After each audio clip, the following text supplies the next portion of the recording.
This is a story that starts all the way back in the 80s, a time known for Back to the Future, Michael Jackson, and tons of Coke. Coca-Cola. Coca-Cola. Well... My name's Lapo, and this is Potentially Perfect. If you're a fan of the channel, you know that this is the normal type of editorializing content that I do, but I had some thoughts about some things that were going on in gaming right now, and I wanted to share them with you, because that's normal, right? Anyways, without any further ado, this is what I call the New Coke theory.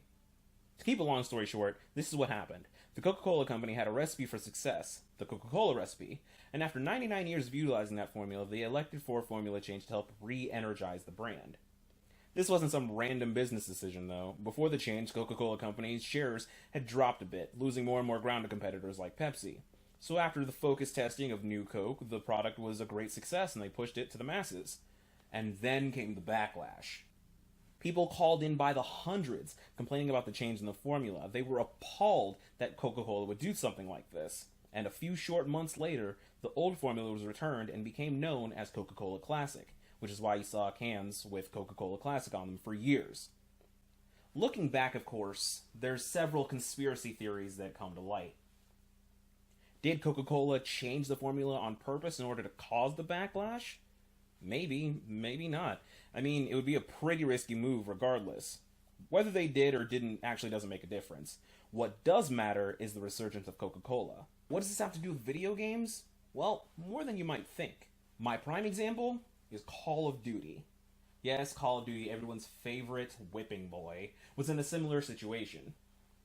Call of Duty had a stronghold on the shooter market for years, and although people like to believe that recent games sold poorly, it's rather untrue. Call of Duty Infinite Warfare sold over 12 million copies, which is astounding for any other franchise, but for Call of Duty, it's far from the norm. But even with that, the last game before it, Black Ops 3, sold over 30 million, which is more along the lines of what people are used to. So, I would call Infinite Warfare more or less the breaking point for the fan base. There's some that still believe that Infinite Warfare was what caused Call of Duty World War II to happen. I really doubt that. As factory manufactured as Call of Duty may seem, I doubt they could make one in a year. So, what did happen? Well, if I had to label any one of these games as New Coke, I'd place it on Black Ops 3.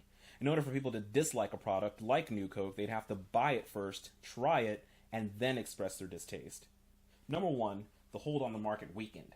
Number 2, reinvigoration of a brand through the change of a formula. Number 3, immense backlash from the fan base. And number 4, a return to formula followed by a warm welcome from the fan base. Notice a pattern?